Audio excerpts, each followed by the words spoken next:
अरे सर, क्या डोले सोले जिम विम जा रहे हैं लग रहा है। Thank you sir. मतलब ये क्या ऑर्डर कर रहे हैं सर, आप क्या देख रहे हैं? कुछ नहीं सर, बस ये अपने लिए थोड़ा सा क्रिएटिन देख रहा था एक। क्रिएटिनिन? जी। मेरे को कोई बोल रहा था कि ये खाने से किडनी डैमेज हो जाता है। नहीं सर, क्रिएटिन से किडनी डैमेज नहीं होती है, क्रिएटिनिन से होती है। क्रिएटिनिन जो होता है वो क्रिएटिन का एक मेटाबॉलिक वेस्ट होता है, ठीक है, उससे फॉर्म होता है, वो हमारे मसल से भी फॉर्म होता है। तो जनरली लोगों को लगता है कि क्रिएटिन नहीं लेना चाहिए, बट क्रिएटिन ठीक होता है, बट एक्सेसिव डोज में अगर लिया गया बिना कंसल्टेंसी के तो वो किडनी डैमेज खराब कर सकता है। वैसे तो आप बायो एजुकेटर हैं, तो इसको आप अच्छे से बोर्ड में समझा दीजिए। जी बिल्कुल, मैं आपको ये बता दूंगा। तो इसके लिए हमें क्या जानना होता है ना सर, इसके लिए हमें कुछ वैल्यूज जानने होते हैं। जैसे हमारे बुक में एक दिया हुआ है जीएफआर के वैल्यू से हम पता लगा सकते हैं कि हमारा किडनी जो है वो प्रॉपरली फंक्शन कर रहा है या नहीं कर रहा है। तो उसके बारे में अगर आप लोग को जानना है तो चलिए आइए क्लास में देखते हैं कि जीएफआर वैल्यू क्या होता है और उसे कैसे कैलकुलेट कर सकते हैं। चलिए क्लासरूम में फिर। तो सर इसका मतलब हमको जीएफआर से पता चल जाएगा कि किडनी कितना फंक्शन कर रहा है और कैसे फंक्शन कर रहा है। जी बिल्कुल, ये हमें जीएफआर से हम ये कैलकुलेट कर सकते हैं कि किसी का भी किडनी कितना अच्छे तरीके से फंक्शंस कर रहा है। तो आइए चलिए मैं आपको बताता हूँ कि इसको कैलकुलेट कैसे करते हैं। मैं भी इच्छुक हूँ जानने के लिए कि कैसे क्या होता है। जी बिल्कुल बिल्कुल सर। सर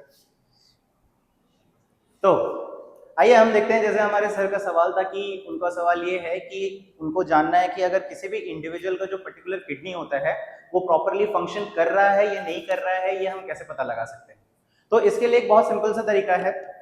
जैसे हमारे 11th एनसीईआरटी में excretory product and there elimination में एक टॉपिक है जिसे हम कहते हैं ग्लोमेरुलर फिल्ट्रेशंस, या जैसे हम कहते हैं अल्ट्रा फिल्ट्रेशंस, राइट। तो वहां पर एक वैल्यू आपको दिया होता है, that is called as glomerular filtration rate. हालांकि हम एज ए नॉर्मल स्टूडेंट तो हम ये पढ़ लेते हैं कि ग्लोमेरुलर फिल्ट्रेशन रेट जो होता है वो जनरली जो हमारे जितने भी ब्लड होते हैं, ब्लड में जितने भी नाइट्रोजनस वेस्ट होते हैं वो ज्यादातर फिल्टर होके आते हैं, ये हमें पता है। बट एक्चुअली क्या आपको ये पता है कि इसका एक क्लिनिकल सिग्निफिकेंस भी है। जैसे हम किसी का भी जीएफआर वैल्यू देख के ये पता लगा सकते हैं कि उसका किडनी प्रॉपरली फंक्शंस कर रहे हैं या नहीं कर पा रहा है। तो ये चलिए देखते हैं कि सबसे पहले कि जीएफआर एक्चुअली होता क्या है। तो GFR is the amount of plasma filtered through filtration membrane per minute, यानी कितना अमाउंट ऑफ प्लाज्मा हमारे फिल्ट्रेशन मेम्ब्रेन में के थ्रू से पर मिनट फिल्टर हो रहा है, इसे हम कहते हैं ग्लोमेरुलर फिल्ट्रेशन रेट। ठीक है। अब आप ये पूछेंगे कि सर फिल्ट्रेशन मेम्ब्रेन क्या होता है, तो हम ये जानते हैं कि हमारा जो फिल्ट्रेशन मेम्ब्रेन होता है, हम अगर नेफ्रॉन में अगर फिल्ट्रेशन मेम्ब्रेन देखेंगे then it consist of glomerulus and it consist of Bowman's capsule. ठीक है, जिन्हें टुगेदर हम क्या कहते हैं, टुगेदर हम इन्हें मिला के कहते हैं माल्पीजियन बॉडी और माल्पीजियन कॉर्पस्कल्स भी कहा जाता है। तो हम ये जानते हैं कि glomerulus it is the only artery, एक ऐसा आर्टरी है which helps in the filtration of blood. आप कोई सा भी आर्टरी उठा के देख लीजिए या कोई सा भी आप कैपिलरी उठा के देख लीजिए, glomerulus is a fine network of capillary. आपको कहीं पर भी फिल्ट्रेशन वाला फिनोमेना देखने के लिए नहीं मिलेगा। Capillary is the site of actual diffusion, जहां पर मोस्ट ऑफ द चीजें जो है वो सेल पे डिफ्यूज हो सकती है, इंटरसेलुलर मेम्ब्रेन में वो डिफ्यूज हो सकती है। बट ग्लोमेरुलस एक ऐसा साइट है, एक ऐसा कैपिलरी है, ओनली कैपिलरी जहां से फिल्ट्रेशन हो सकता है। ठीक है। उसके बाद हम यहां पर देखिए क्या लिख रहे हैं, हम यहां पर लिख रहे हैं प्लाज्मा लिख रहे हैं, यानी पूरा ब्लड जो है वो फिल्टर नहीं होता है। अगर हम देखेंगे तो हमारे किडनी में, अगर किडनी में बात किया जाए तो रीनल ब्लड फ्लो यानी हमारे किडनी में पर मिनट अगर देखा जाए तो कितना ब्लड आता है, that is 1/5 of total blood, यानी कि 1 से 1.2 लीटर ब्लड जो है ये हमारे किडनी में हर मिनट आ रहा है। ठीक है। लेकिन इनमें से हमें पूरा ब्लड को पूरा फिल्टर नहीं करना है, हमें सिर्फ प्लाज्मा कंपोनेंट को फिल्टर करना है। यानी अगर हम यहां से एक दूसरा वैल्यू निकालें that is called as renal plasma flow, तो ये कितना हो जाएगा सर, ये हो जाएगा 6 मिलीलीटर पर मिनट। ठीक है, 600 मिलीलीटर पर मिनट, ये हो जाएगा हमारा रीनल प्लाज्मा फ्लो, यानी पर किडनी पे अगर प्लाज्मा कितना फ्लो कर रहा है अगर आपसे पूछा जाए तो आपको बताना है कि 600 ml पर मिनट वो फ्लो कर रहा है।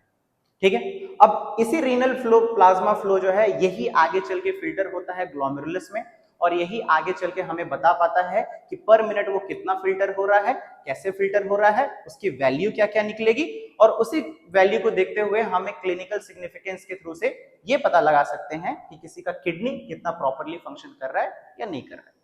ठीक है, तो ये तो हो गई जाहिर सी बात जो कि हमें पता होता है कि ग्लोमेरुलर फिल्ट्रेशन रेट क्या होता है।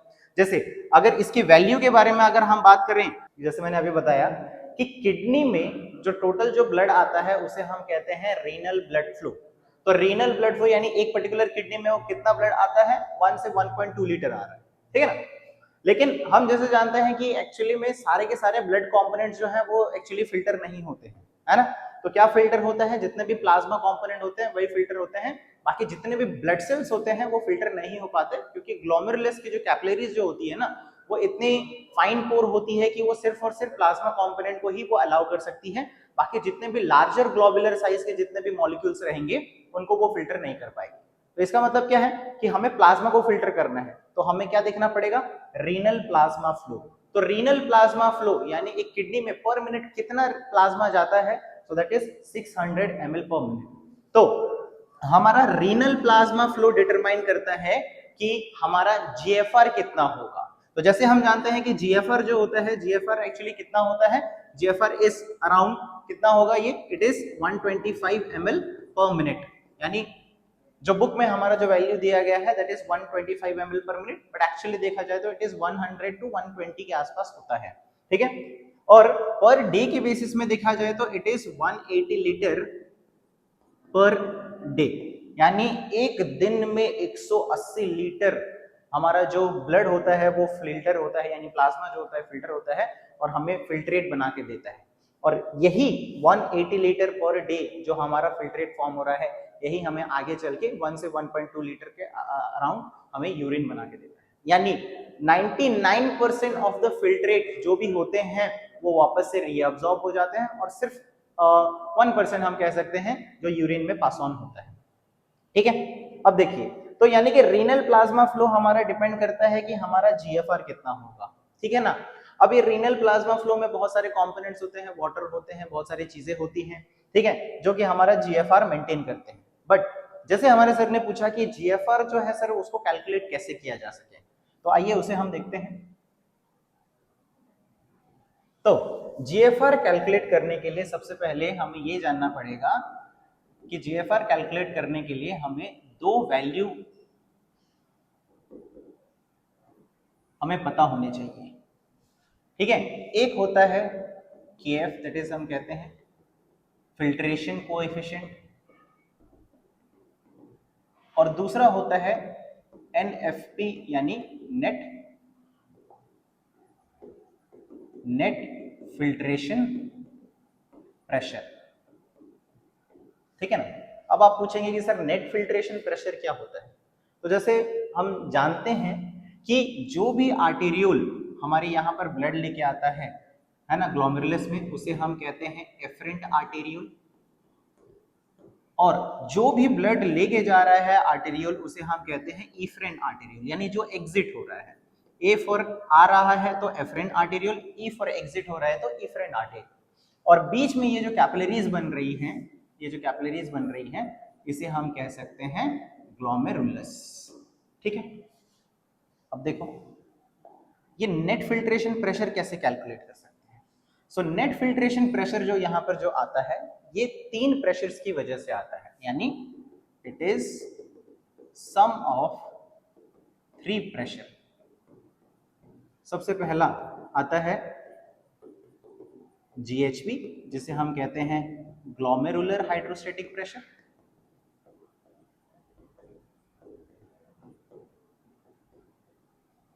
दूसरा आता है जैसे हम कहते हैं बीसीओपी,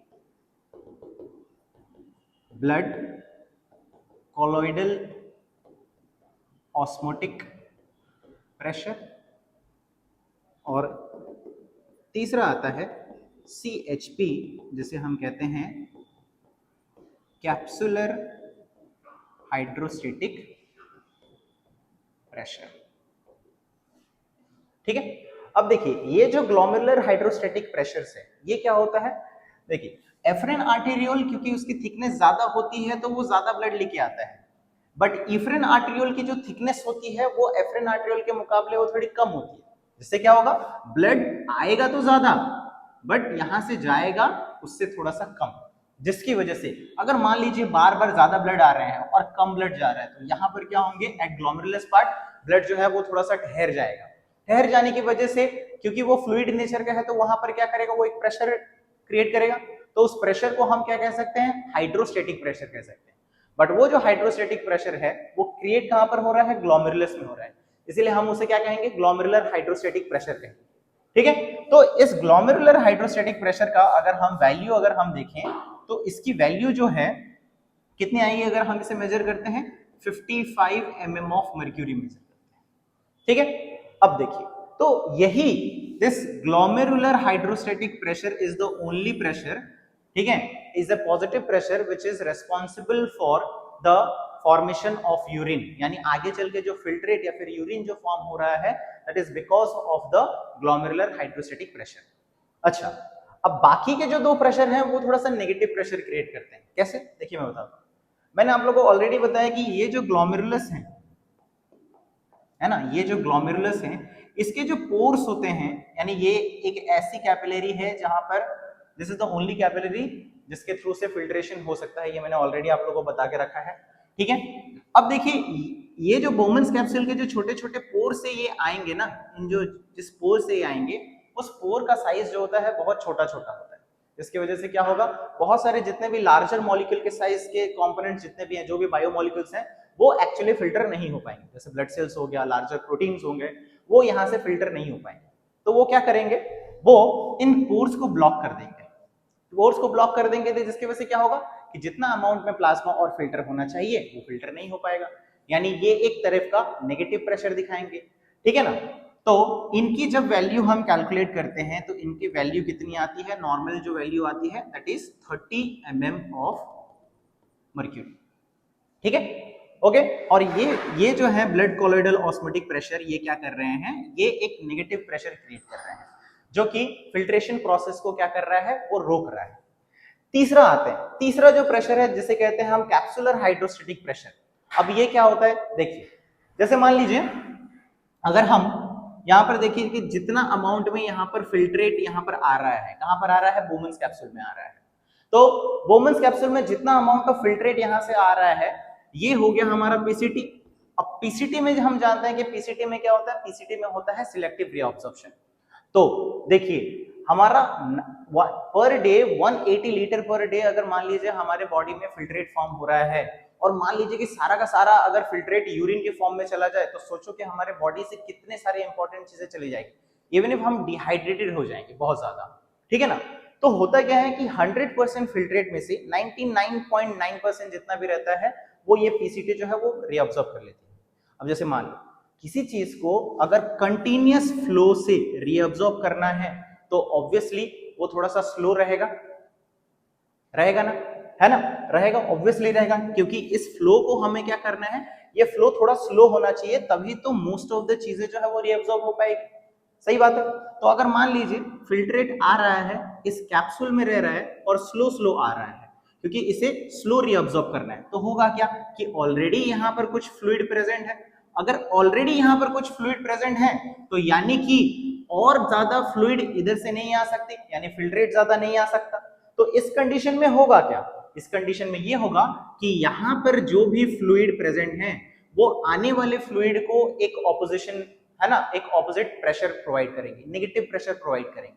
तो उसीलिए क्योंकि कैप्सूल यानी बोमन्स कैप्सूल में यहाँ पर ऑलरेडी कुछ फ्लूइड प्रेजेंट है जो कि मतलब वो प्रेशर क्रिएट कर रहे हैं, इसीलिए हम इन्हें क्या कहते हैं, कैप्सुलर हाइड्रोस्टेटिक प्रेशर कहते हैं। और इनकी अगर हम वैल्यू अगर हम कैलकुलेट करें तो इनकी वैल्यू जो हो जाती है 15 mm ऑफ मर्क्यूरी। तो यानी अगर अब हमें 3 पता चल गए, जिसमें से ग्लोमेरुलर हाइड्रोस्टेटिक प्रेशर जो होता है वो ब्लड फ्लो मतलब वो फिल्ट्रेशन करवाना चाहता है, यूरिन फॉर्मेशन के लिए रिस्पॉन्सिबल है, बट बाकी के जो 2 हैं वो नेगेटिव प्रेशर क्रिएट कर रहे हैं, जिसकी वजह से क्या होगा, जिसकी वजह से ब्लड जो है, प्लाज्मा जो है वो अच्छी तरीके से फिल्टर नहीं हो पाएगा। ठीक है, तो अगर नेट फिल्ट्रेशन प्रेशर अगर कैलकुलेट करते हैं तो ये क्या होगा, glomerular hydrostatic pressure minus blood colloidal osmotic pressure plus capsular hydrostatic pressure, तो ये आ जाएगा 55 माइनस ये आ जाता है सपोज 30 प्लस 15 यानी 55 minus 45 equals to 10 mm of mercury. तो ये जो हमारा वैल्यू है नेट फिल्ट्रेशन प्रेशर, ये बहुत जरूरी है। ठीक है ना, तो अगर किसी का जीएफआर अगर मान लीजिए जैसे हम कैलकुलेट करते हैं 125 ml पर मिनट कैलकुलेट करते हैं या 180 लीटर पर डे कैलकुलेट करते हैं, तो वो किस फैक्टर के ऊपर डिपेंड करता है, वो डिपेंड करता है नेट फिल्ट्रेशन प्रेशर के ऊपर। तो अगर किसी भी इंडिविजुअल का नेट फिल्ट्रेशन प्रेशर अगर वैरी करता है तो उसका जीएफआर भी वैरी कर सकता है। एंड ये बहुत एक जीएफआर वैल्यू जो होता है ये क्लिनिकल डायग्नोसिस में बहुत ज्यादा काम आता है, क्योंकि अगर हम किसी नॉर्मल इंडिविजुअल के बारे में बात करते हैं तो अगर किसी का जैसे मुझे जानना है कि उसका किडनी प्रॉपर्ली वर्क कर रहा है या नहीं कर रहा है, तो मुझे उसका जीएफआर वैल्यू देख के पता चल सकता है कि उसका किडनी प्रॉपर्ली काम कर रहा है या नहीं कर रहा है। जैसे एक नॉर्मल आदमी के लिए जिसका हेल्दी किडनी में अगर बात करें तो उसका जो जीएफआर होना चाहिए वो 100 to 120। हम ये जो है ये लैब कंडीशंस वाले वैल्यू हैं जो हम 125 ml पर मिनट लिखते हैं, बट एक्चुअली में वो जो होता है वो 100 to 120 के आसपास होना चाहिए। लेकिन अगर मान लीजिए किसी का जीएफआर वैल्यू बिलो 30 आ जाता है, यानी उसका किडनी में प्रॉब्लम है और उसके किडनी ट्रांसप्लांटेशन की जरूरत है। ठीक है, तो हमारे सर ने जो कहा कि क्या क्रिएटिन लेने से डैमेज हो सकता है किडनी, तो मैं जैसे बताना चाहूंगा सर को, सर आइए। हाँ, तो मैं तो बहुत अच्छे से समझ गया कि हम लोग जीएफआर के वैल्यू से आपने बताया 100 to 125 130 के अंदर अगर रहेगा तो वो हेल्दी किडनी है, हेल्दी समझेंगे। तो इसका मतलब है अगर कोई जो हेल्थ फ्रीकनेस लोग हैं वो अगर ज्यादा से ज्यादा क्रिएटिनिन ले रहे हैं तो हम लोग उनको क्या बोलना चाहिए कि देखिए उनके ये बोलना चाहिए कि जितने भी उनको सबसे पहले तो कंसल्टेंसी लेनी चाहिए, कंसल्टेंट लेना चाहिए अपने हेल्थ न्यूट्रिशनिस्ट का या फिर जो भी उनके डाइट बना रहे हैं, क्योंकि आप रैंडमली कोई भी मार्केट से कोई भी अगर आप उठा लेंगे तो देखिए मैं आपको ऑलरेडी बोल चुका हूँ, क्रिएटिन जो है वो आपके बॉडी के लिए हार्मफुल नहीं है, बट उससे जो निकलने वाला मेटाबॉलिक वेस्ट वो हार्मफुल है, क्योंकि देखिए आपका खुद का मसल जो है वो मेटाबोलाइज होकर क्रिएटिनिन फॉर्म कर रहा है and creatinine is responsible for the kidney damage. ठीक है, ज्यादा अगर क्रिएटिनिन अगर हो जाता है तो फिर वो हमारे बॉडी हमारे जो किडनी है उसको डैमेज कर सकता है, और पता चला हमारे मसल मेटाबॉलिज्म से ऑलरेडी क्रिएटिनिन निकल रहा है और आप और क्रिएटिन ले रहे हैं जो कि नॉर्मल डोसेस से ज्यादा है, तो उस कंडीशंस में वो थोड़े बहुत हमारी किडनी के ऊपर इंपैक्ट डाल सकते हैं। तो हमारा एडवाइस आपको यही रहेगा कि आप अपने न्यूट्रिशनिस्ट को कंसल्ट करें, अपने ट्रेनर को कंसल्ट करें और उसी हिसाब से आप अपना जो भी सप्लीमेंट ले रहे हैं वो ध्यान से लें। तो आई होप कि आप लोगों को भी बहुत अच्छे से समझ में आया होगा, क्योंकि मेरे जैसे मैथ फ्लवर को अगर समझ में आ गया बहुत अच्छी तरीके से। सो अगर अच्छा लगा तो लाइक करो, सब्सक्राइब करो एंड फिर मिलते हैं। Bye bye. Bye, thank you everyone.